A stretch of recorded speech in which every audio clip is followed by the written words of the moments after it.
விருச்சிக ராசி அன்பர்களே, சுக்கிர பெயர்ச்சியால் என்ன பலன்? 12/1/2026 வரை தனுசு மனையில் இருக்கக்கூடிய சுக்கிரனால என்ன மாதிரியான பலன்கள் மாற்றங்கள் கிடைக்கப் போகிறது என்பதை இந்த விருச்சிக ராசி அன்பர்களுக்கு பார்க்கும் பொழுது, சுக்கிரன் யாரு இந்த விருச்சிகத்துக்கு அப்படின்னா ஏழுக்குரியவன், திருமணஸ்தானத்தின் அதிபதி, அதே சமயத்தில் விரயத்தை கொடுக்கக்கூடிய 12ஆம் அதிபதி. எங்க போய் அமருகிறார்? தனுசு மனை. தனுசுங்கிறது உங்க ராசிக்கு 2ஆம் இடம்.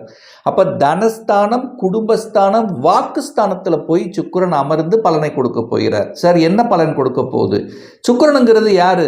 தனத்தை கொடுக்கக்கூடியவன், கையிருப்பு பணத்தை கொடுக்கக்கூடிய அந்த சுக்கிரன் தனஸ்தானத்துல போய் உட்கார்ந்துருக்கு. அப்போ 7ஆம் அதிபதி 2ல் இருக்கும்போது கணவன் அல்லது மனைவி சம்பாதிக்க போகிறார்கள். நல்ல வேலை இல்லாதவர்களுக்கு முதலில் நல்ல வேலை கிடைக்க போகுது. கணவன் அல்லது மனைவிக்கு, யாருக்கு வேலை இல்லாமல் தேடிக்கொண்டிருக்கிறீர்களோ அவர்களுக்கு வேலை கிடைச்சிரும். இது நம்பர் 1.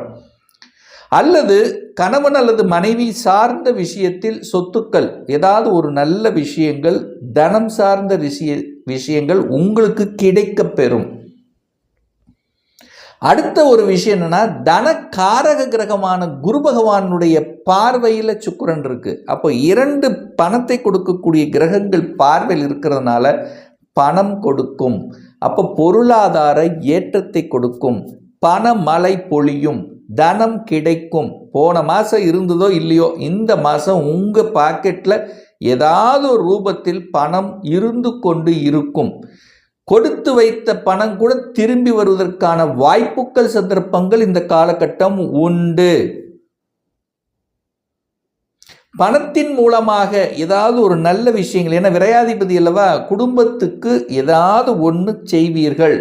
வரக்கூடிய பணத்தை வைத்துக்கொண்டு குடும்பத்துக்கு ரொம்ப நாளாக இதை வாங்கணும், இதை வீட்டில் வாங்கி போடணும், ஸோ இந்த மாதிரி ஆசை, நினைத்து கொண்டிருந்த ஆசைகள் நிறைவேறக்கூடிய ஒரு காலகட்டமாக அமையும். அடுத்து பார்த்தீங்கன்னா, திருமண பாக்கியங்களை கொடுக்கும். ஏழுக்குரியவன் குடும்பஸ்தானத்தில் இருக்கார். நிறைய பேருக்கு டக்கு டக்குன்னு திருமணம் நடக்கும், ஃபிக்ஸ் ஆகும். இந்த விருச்சிகத்துக்கு திருமணம், சுப காரியங்கள் நடக்கக்கூடிய அனுமதி உங்களுக்கு இந்த காலகட்டம் உண்டு. எத்தனையோ பேர் வந்து பார்த்துட்டு போனாங்க, செட் ஆகலை, இப்போ செட் ஆகும். அல்லது ஏற்கனவே பார்த்துட்டு போயிருப்பாங்க, ரிசல்ட் கொடுக்காம இருக்கும், இப்போ கொடுப்பாங்க. ஸோ ஏதோ ஒரு வகையில் தடை கொடுத்து கொண்டிருந்த உங்களுக்கு, ஏதோ ஒரு வகையில் தடை, தாமதம், பிரச்சனை, சண்டைகள், ஏதோ ஒரு வகையில் ஒரு மன ரீதியாக ஒரு கனெக்டிவிட்டி கொடுக்கலன்னா கூட இப்போ கொடுக்கும். அது இன்னும் குறிப்பாக சொல்ல போனால், நிறைய பேர் திருமணம் வேண்டான்னு நினச்சிட்டு இருந்தவங்க கூட இப்போ ஓகே சொல்லுவாங்க இந்த காலகட்டம். அப்போ திருமணத்துக்கு தயாராக இருக்கிறது இந்த காலகட்டம். யாரு? விருச்சிக ராசி அன்பர்கள். அடுத்து பார்த்தீங்கன்னா, 12ஆம் அதிபதி. நிறைய பேர் பார்த்தீங்கன்னா பணத்துக்காக, தன்னுடைய தொழிலுக்காக வெளியூர், வெளி மாநிலம் சென்று வரக்கூடிய பாக்கியங்கள் இந்த காலகட்டம் உண்டு. ஸோ உங்கள் ஆள் மனதில் நினச்சிட்டு இருப்பீங்க, சார் நான் வெளியூருக்கு போகணும், வெளியூரில் போய் சம்பாதிக்கணும்னு நினைக்கிற என் மனசு தோணிக்கொண்டே இருக்கிறது. அது குறிப்பாக வெளிநாட்டு போகணும், கடல் கடந்து செல்லணும். ஸோ இப்படியெல்லாம் உங்கள் ஆள் மனது சொல்லி கொண்டு இருந்ததுன்னா அதில் இறங்குனீங்கன்னா ஜெயிச்சிருவீங்க, அவ்வளோதான், வெற்றி கிடைக்கும். அப்போ கடல் கடந்து செல்லக்கூடிய, வெளிநாட்டுக்கு செல்லக்கூடிய, வெளி மாநிலத்துக்கு செல்லக்கூடிய, வெளியூருக்கு சென்று வேலை பார்க்கக்கூடிய, பணம் சம்பாதிக்கக்கூடிய அமைப்புங்கிறது இந்த காலகட்டம் சிறப்பு பெறும் அப்படின்னு எடுத்துக்கலாம். அடுத்து ஒரு நல்ல விஷயம் அப்படின்னா, அந்த கூட்டாளிகள், கூட்டு தொழில், அந்த 2 கூட்டாளிகளோடு இருந்து வந்த கருத்து மோதல்கள் விலகும், சமரசமாகும், ஒருவருக்கொருவர் இப்போ புரிஞ்சுக்கலாம். தேவையில்லாமல் சண்டை போட்டு கொண்டு ஒரு மனக்கசப்போடு இருந்தவர்கள் இப்போ ஒரு காம்ப்ரமைஸ் ஆகக்கூடிய சந்தர்ப்பங்கள் உண்டு. நிறைய காம்படேட்டர், 7ஆம் இடம் என்பது தான் யாரை மீட் பண்ணுகிறீர்களோ அவர்கள் மூலமாக இருந்த கசப்புணர்வு விலகும். உறவுகள் ரீதியில் இருந்து வந்த கசவுகள் விலகும்.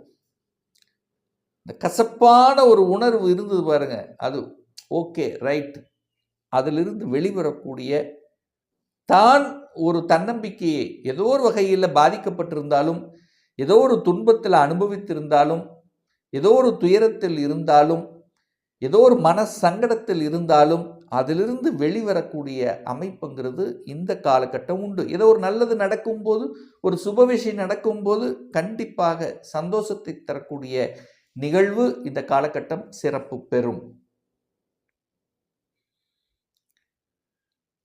இந்த சுக்கிர பகவான் பார்த்தீங்கன்னா மூலம் நட்சத்திரத்தில் டிராவல் பண்ணுறார் 29/1/2025 வரை. அது கேது நட்சத்திரம். அந்த கேது 10ஆம் இடத்தில் இருக்கு. அப்போ இந்த காலகட்டத்தில் ஒரு சேஞ்சஸ் கொடுக்கும். கேதுனாலே மாற்றங்கள், அப்படியே ஒரு சேஞ்சஸ் கொடுக்கும். ஒரு வேலை மாறணும்னு நினைக்கிறீங்க, தாராளமாக மாறலாம். ஒரு இடமாற்றம் வேணும்னு நினைக்கிறீங்க, தாராளமாக இடமாற்றம் செய்து கொள்ளலாம். அப்போ ஒரு சேஞ்சஸை கொடுக்கக்கூடிய ஒரு காலகட்டமாக அமையும் இந்த காலகட்டம். நிறைய பேர்த்துக்கு பார்த்தீங்கன்னா அந்நிய மதத்தினர், வேற கேஸ்ட் உள்ளவர்களோட தொடர்புகள் நட்புணர்வு கொடுக்கும். தொழில் ரீதியாக ஒரு கனெக்டிவிட்டி கொடுக்கும். அதன் மூலமாக நீங்கள் சில ஒரு இன்புட் எடுத்துக்கக்கூடிய நிகழ்வுகள், சந்தர்ப்பங்களை நிச்சயமாக நீங்கள் எதிர்பார்க்கலாம் இந்த காலகட்டத்தில். அடுத்து பார்த்தீங்கன்னா இந்த சுக்கிர பகவான் பார்த்தீங்கன்னா பூராட நட்சத்திரத்தில் டிராவல் பண்ண போகிறார். எப்போ? 30/12/2025 9/1/2026 வரை. பூராடம்ங்கிறது தன்னுடைய சொந்த நட்சத்திரம். அப்போ அந்த சொந்த நட்சத்திரத்தில் டிராவல் பண்ணக்கூடிய காலகட்டம் சுக்கிரன் வலிமை பெறுகிறது அப்படின்னு அர்த்தம். அப்போ அந்த காலத்தில் தான் டக்குன்னு திருமணம் நடக்கும், கூட்டு தொழில் செய்யலாம் என்கின்ற எண்ணங்களை கொடுக்கும். தனியாக தொழில் செய்யலாம், ஏன் இது வரைக்கும் வேலை பார்த்தது போதும், ஏன் நம்ம செய்யக்கூடாது, தன்னுடைய சொந்த முயற்சியால் ஏதாவது ஒன்று பண்ணணும், ஒரு பிஸ்னஸ் பண்ணணும் அப்படிங்கிற எண்ணங்களை கொடுக்கக்கூடிய ஒரு காலகட்டமாகவும் அமையும். அந்த காலகட்டத்தில் தான் வீடு வாங்கணும், இடம் வாங்கணும், நிலம் வாங்கணுங்கிறத ஆசை வரும். அப்போ இடம் வாங்குவதற்கு உகந்த காலகட்டமா உண்டு. ஏன்னா சுக்கிரன் வீட்டுக்கு காரகன். அவர் செவ்வாயோடு சேர்ந்திருக்கார். செவ்வாய்ங்கிறது உங்கள் ராசி அதிபதியோடு சேர்ந்திருக்கு. அப்போ அந்த காரக கிரகங்கள் செவ்வாய் சுக்கிரன் தான் இந்த வீடு நிலம் இதெல்லாம் அதனுடைய துணை இல்லாமல் வாங்க முடியாது. அப்போ 2 பேரும் சேர்ந்து அங்கேயே உட்கார்ந்துருக்காங்க. அப்போ இதுவரைக்கும் அது வாங்க முடியலன்னா இப்போ அந்த முயற்சி எடுத்தீங்கன்னா சக்ஸஸ் கொடுத்துரும். அப்போ இடம் வாங்குறதுக்கு, நிலம் வாங்குறதுக்கு, வீடு வாங்குறதுக்கு, வீடு கட்டுவதற்கும், அதற்கான முயற்சி எடுப்பதற்கும், அதன் வீடு கட்டி அதன் மூலம் வாடகை வருமானம் பெறுவதற்கும், ஸோ இதெல்லாம் இந்த மாதிரி யாருக்கெல்லாம் செவ்வாய் சுக்கிரன் வலிமையாக இருக்கிறதோ கண்டிப்பாக நிலம் வீடு இல்லாமல் இருக்கவே இருக்காது. அப்போ இந்த காலகட்டம் ஏன் வாகனங்களுக்கு காரகர்த்தாவே சுக்கிரன் தான். அப்போ இடம், வீடு, வண்டி, வாகனம், அசையும் அசையா சொத்துக்கள், முதலீடுகள் செய்வதற்கு உகந்த காலகட்டமாக இந்த விருச்சிகத்துக்கு அமையும்.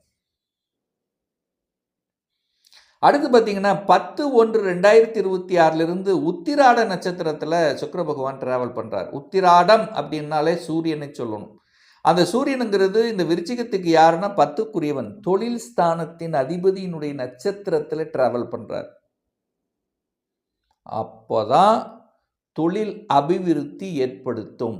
நிறைய பேர் கலைத்துறையில் ஒரு வளர்ச்சி, கலைத்துறையில் ஒரு புகழ், கலைத்துறையில் ஒரு கௌரவம், கலைத்துறையில் புதிய ஒப்பந்தங்கள் கிடைக்கப் பெறுவது, அழகு சார்ந்த துறையில் இன்வால்வ்மென்றது, ஜவுளி சம்பந்தப்பட்ட துறையில் இருக்கிறது, உணவு சம்பந்தப்பட்ட துறையில் புதுசாக ஏதாவது ஒன்று பண்ணுறது, அழகு, வித்தியாசம், கலை, எந்த கலையாக இருந்தாலும் அந்த கலைத்துறையில் என்ட்ரியாவது, மியூசிக் சார்ந்த துறையில் என்ட்ரியாவது, இதெல்லாம் சூப்பராக இருக்க போதும் அந்த காலகட்டத்தில்.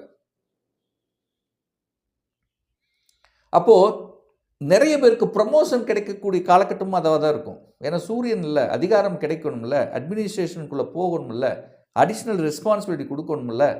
அப்போ மேலதிகாரிகளுடைய நன்மதிப்பை பெறக்கூடிய, அவர்களோடு இணைவு கொடுக்கக்கூடிய, உங்களுக்கு ஒரு பொறுப்பு கொடுத்தானே டக்குன்னு செஞ்சு முடிச்சிருவீங்க. அதனால் பாராட்டு பெறக்கூடிய அமைப்பு இருக்குது. ப்ரமோஷன் எதிர்பார்க்கலாம், இடமாற்றம் எதிர்பார்க்கலாம், அரசின் மூலமாக ஒப்பந்தங்கள் எதிர்பார்க்கலாம், அரசியல்வாதிகளுக்கு ஒரு பொறுப்பு கிடைக்கக்கூடிய தன்மை, அதில் ஆர்வமாக செயல்படக்கூடிய தன்மை, இதெல்லாமே சூப்பராக இருக்கக்கூடிய ஒரு நல்ல காலகட்டமாக இந்த விருச்சிகத்துக்கு நிச்சயமாக அமையும். இன்னும் ஒரு துல்லிய பலன், டீட்டெயில்டு ஹாரோஸ்கோப் ரீடிங். உங்கள் ஜாதகத்தை பற்றி தெரிஞ்சுக்கணும். சொந்த தொழில் செய்யலாமா, இல்லை வேலை தானா, எப்போ நமக்கு ப்ரமோஷன் கிடைக்கும், எப்போ குழந்தை பாக்கியம் கிடைக்கும், எப்போ நமக்கு டிரான்ஸ்ஃபர் கிடைக்கும், எந்த கோர்ஸ் எடுத்து படித்தா நல்லா இருக்கும், அதற்குண்டான விதி கொடுப்பினை என்ன, எப்போ வீடு கட்டுவேன், எப்போ குழந்தை பாக்கியம், இது போன்று ஒரு துல்லிய பலன் வேணும், ஒரு பர்சனல் கன்சல்டேஷன் எடுத்துக்கணும் அப்படின்னு விருப்பப்படக்கூடிய அன்பர்கள் டிஸ்பிளே தெரியக்கூடிய நம்பருக்கு வாட்ஸ்அப் மூலியமாகவோ ஃபோன் கால் மூலியமாகவோ தொடர்பு கொண்டு நேரடியாகவோ அல்லது ஆன்லைன் மூலியமாகவோ கன்சல்டேஷன் எடுத்துக்கலாம்.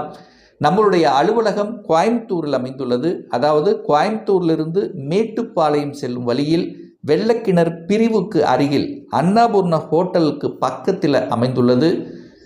பிரியர் அப்பாயின்மெண்ட் வாங்கிட்டு நேரடியாக கன்சல்டேஷன் எடுத்துக்கலாம். நிச்சயமாக இந்த பதிவு உங்களுக்கு ஏதாவது ஒரு ரூபத்தில் யூஸ்ஃபுல்லாக இருக்குங்கிறதுல எந்தவித மாற்று கருத்தும் கிடையாது. நம்மளுடைய சேனலை நீங்கள் ஃபஸ்ட்டு டைம் பார்ப்பவர்கள் என்றால் மறக்காமல் சப்ஸ்கிரைப் பண்ணிக்கிங்க. பக்கத்தில் இருக்கக்கூடிய பெல் பட்டன் மற்றும் ஆல் நோட்டிஃபிகேஷனை கிளிக் பண்ணும்போது நான் போடக்கூடிய அடுத்தடுத்த பதிவுகள் உங்களுடைய நோட்டிஃபிகேஷனில் வந்து சேரும். மீண்டும் ஒரு நல்ல பதிவில் உங்களை சந்திக்கும் வரை உங்களிடமிருந்து விடைபெறுவது உங்கள் அஸ்ட்ராலஜர் டாக்டர் சதீஷ்.